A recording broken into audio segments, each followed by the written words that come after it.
స్వేచ్ఛ ఈరోజు ఏదైతే ఆత్మహత్య చేసుకున్నదో దాని వెనకల ఈరోజు ఎవరైతే తన జీవిత భాగస్వామ్యాన్ని నమ్ముకున్నదో తన హరాస్మెంట్ వల్లనే తన ఆత్మహత్య చేసుకున్నదని నేను బాధపడుతున్నా. సేమ్ టైంనే ఆమె మేమే కాదు బాధపడరు, ఈ సమాజంలో తల్లిదండ్రి కానీ తనకు పుట్టిన బిడ్డ కానీ ఇలా వాళ్ళు ఉద్యమ నేపథ్యం నుండి వచ్చిన వాళ్ళు. ఆమె చాలా ధైర్యవంతురాలు. జర్నలిస్టుగా తన పాత్ర ఉద్యమంలో కూడా తన పాత్ర తెలంగాణ ఉద్యమంలో అనేకం చేసిన అట్లాంటి వ్యక్తి. ఆమె ఆమె అంత ఆత్మహత్య చేసుకుంది అని అంటే దాని వెనుకల ఎంత ఒత్తిడి ఉండడం వల్ల ఇలా చేసుకుంది అనేది మనకు అర్థమవుతుంది. కాబట్టి ఏ మహిళ కూడా ఇలాంటి ఆత్మహత్యలు చేసుకోవద్దు. నిజంగా ఈమె చేసుకుంది అనంటే దాని వెనకాల బలమైన కారణం ఉంది. ఇది పురుషాధిక్యతతో ఇలా మోసం చేస్తుంది.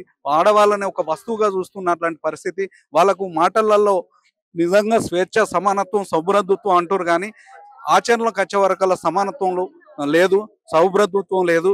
స్వేచ్ఛ ఆమె పేరులో ఉంది. ఆ స్వేచ్ఛ ఆమె ఇవాళ నిజంగా అది బాధాకరం. ఆ ఫ్రీడమ్ ఆమెకు లేకపోవడం అనేది నిజంగా తల్లిదండ్రులు ఎంత ఆలోచించి స్వేచ్ఛ అని పెట్టిర్రో, ఆ ఫ్రీడమ్ ఎంత ఇచ్చిర్రో, ఆ ఫ్రీడానికి తగ్గ ఆమె బతుకు సరిగ్గా జీవించలేదు కాబట్టి అది బాధాకరంగా మేము భావిస్తున్నాం. అది ఎప్పుడు కూడా ఇలాంటి పరిస్థితికి నెట్టబడకూడదు.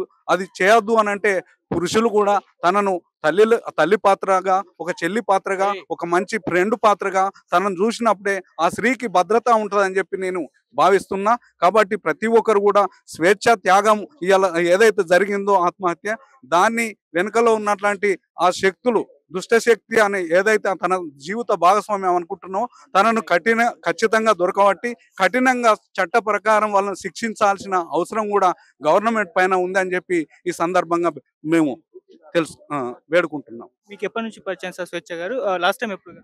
మాకు స్వేచ్ఛ వాళ్ళ ఫాదర్, వాళ్ళ మదర్ మాత్రమే నాకు బాగా తెలుసు. అమ్మాయి నాకు చాలా ఏమున్నా యాంకర్గా ఒక టీవీలలోనే ఆమెను బాగా చూసేవాళ్ళము. TV9లో చేసినప్పుడు కానీ ఇప్పుడు కానీ ఆమెను ఎప్పుడు టీవీలోనే చూసినాం కానీ ప్రత్యక్షంగా అమ్మాయిని మేము చూడలేదు. కానీ వాళ్ళ ఫాదరు, వాళ్ళ మదర్ మాత్రం కమ్యూనిస్ట్ ఉద్యమంలో ఒక దాదాపుగా 25 ఇయర్స్ వాళ్ళు త్యాగం చేసినట్లాంటి పరిస్థితి. వాళ్ళు అంటే సమాజ మార్పు కోసం అనుక్షణం తపన పడ్డట్లాంటి వాళ్ళ ఫ్యామిలీ. కాబట్టి ఆ ఫ్యామిలీ అట్లా ఉన్నది కాబట్టి ఆ అమ్మాయికి స్వేచ్ఛ అనే పేరు కూడా వాళ్ళు పెట్టడం జరిగింది. ఏది ఏమైనా సమాజానికి తీరని లోటు, వాళ్ళ కుటుంబానికి తీరని లోటు, అన్యాయం జరిగిందని చెప్పి భావిస్తూ వారికి, వాళ్ళ కుటుంబానికి, వాళ్ళ బిడ్డకి అంటే వాళ్ళకు మనోధైర్యాన్ని ఇవ్వాలని చెప్పి సమాజాన్ని వేడుకుంటూ ఈమె కూడా ఆత్మశాంతిగా ఉండాలని చెప్పి మేము కోరుకుంటున్నాం. చెప్పండి మేడం, స్వేచ్ఛ గారి విషయంలో అసలు ఏం జరిగింది?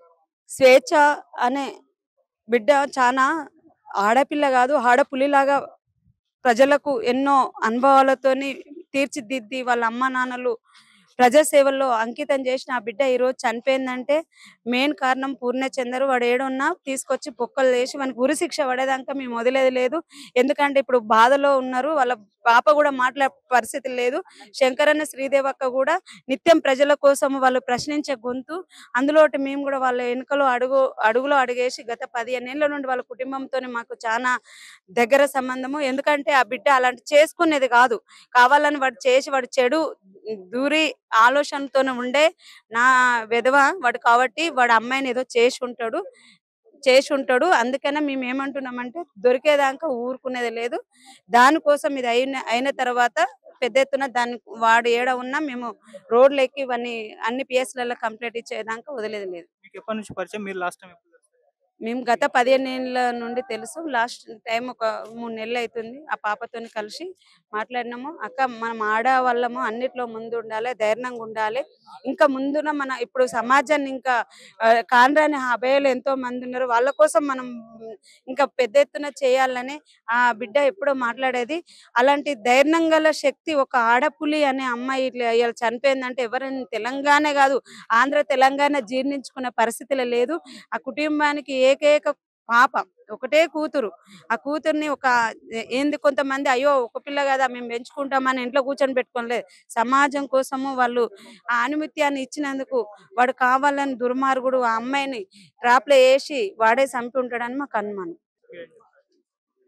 స్వేచ్ఛ జర్నలిస్ట్, సీనియర్ జర్నలిస్టు. ఆమె గత 15 సంవత్సరాలుగా జర్నలిజం ప్రొఫెషన్లో పనిచేస్తున్నారు. అంతేకాకుండా ఆమె మన జర్నలిస్ట్ కోఆపరేటివ్ హౌసింగ్ సొసైటీ సభ్యురాలు కూడా ఎన్నికైనారు. అనేక సమస్యలను, ప్రజా సమస్యలను ప్రతిబింబింపజేయడంలో ఆమె కీలక పాత్ర నిర్వహించారు.